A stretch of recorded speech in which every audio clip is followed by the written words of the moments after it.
Hello, everybody. I have another story that comes from uh, Native American Native American people as well. Now, there are many. There are many different different groups, nations, tribes of Native people all across, all across the Americas and all across the United States. Um, this one group of people, it's called the Ojibwa, right? The Ojibwa people. And this is a story called The Legend of the Lady Slipper, which is a flower that kind of looks like that. And it explains why it is that amongst the Ojibwa people they don't pick the flower because they think it's so special. So let's find out what happens in this story. The Legend of the Lady Slipper.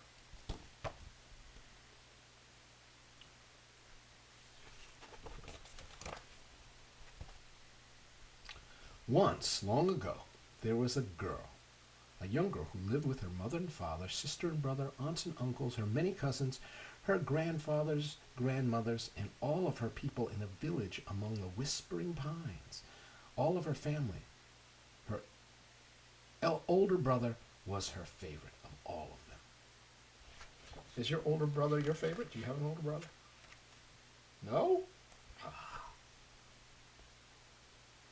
He was as strong as a bear, as fast as a rabbit, as smart as a fox, and because of these traits, he was had a special job in the village. He was the messenger.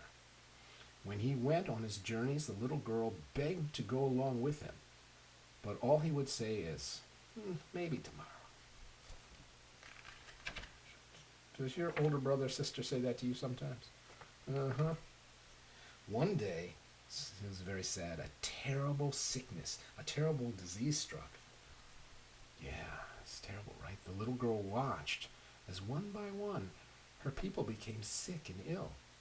Her grandparents, her aunts and uncles, her sister, her mother, even her father was ill. A neighboring village had the mashkiki, the healing herbs. You know what herbs are? They're plants, all right? In this case, plants that can help you to get better when you're sick.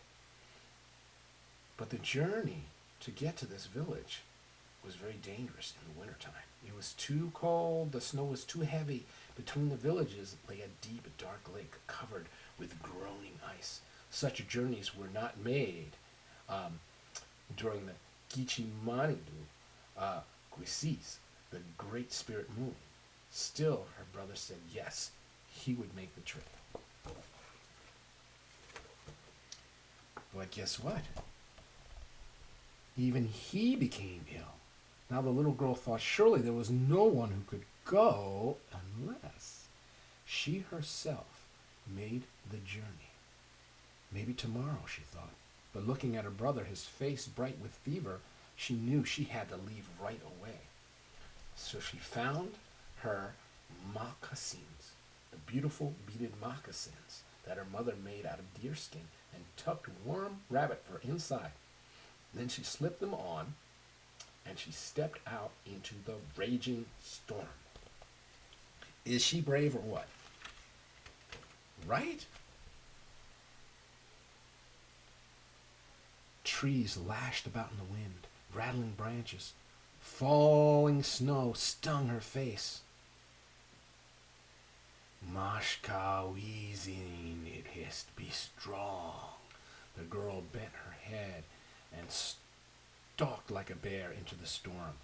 The snow tugged at her, but she charged through it, plunging into the wind. Mashkawizin. I don't know if I'm saying the words in Ojibwa the right way, but I'm doing my best. All day she walked until at dusk she stood before the wind-swept lake.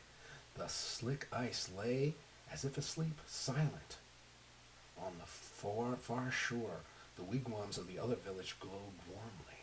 The little girl stepped out onto the frozen lake and the ice. Oh, that doesn't look too safe. The little girl stepped out and the ice shuddered. Da, da ting bing, rumbled, "Go quickly." The girl ran like a rabbit, skittering and slipping. She is super brave, right? When she reached the other side, all the people rushed out to meet her. She told them her story, and when she finished, she saw their faces glowing with admiration. Then an old woman swept her up and carried her into a lodge. She fed the little girl toasted venison, which is deer meat, and warm tea. She tucked her in with soft robes. The girl was almost asleep when she remembered the medicines. "Ah, the mashkiki," she murmured, "the mashkiki."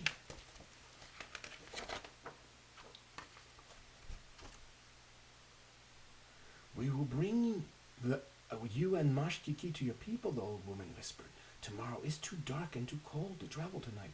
But the little girl closed her eyes and she saw the sad, pale faces of her family, her friends, her brother. She knew she had to leave right away. She couldn't wait. She rose quickly, gathered up the medicine bundle, and crept out. The storm had stopped, and now all was deep, cold silence. Except the popping and cracking of trees, her eyes stung. She felt the frost gather on her cheeks. She pulled her robe tight and hurried across the lake.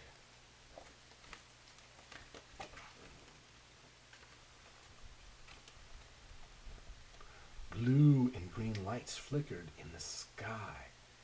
Oh, have you ever heard of those? Those are called the Northern Lights, because the Ojibwe people live way up in the north. She knew the lights were the spirits of the dead, gaily dressed, rising and falling in the steps of a dance. Now, what if someone for her family or one of her people were to join them because she'd been so slow? She left the lake and quickened her pace, keeping her eyes on the lights in the sky. That's a real thing that you can see, the northern lights. They're really incredibly beautiful. Suddenly, the snow collapsed around her. She was buried up to her arms. She kicked and punched at the snow. It was no use. She turned her little legs as fast as she could, as if to run out of the snow that only dug her in deeper. Above her, dancing spirits leapt and spun. Maybe she would be the next one to join the lights in the sky. She fell back exhausted. "Ah, need walk on," the snow around her whispered. "Be wise." Yes, she must be smart as a fox who thinks his way around the trap. We know she's brave, right? I bet she's pretty smart too. I wonder what she's going to think of to do. Ooh. So she lay back to think and felt the snow relax its grip. She lay further back and let it go a little more. Slowly she wiggled, turned, patted, and swam her way out of the snow. "Hurrah!" she sang out. Her feet were free.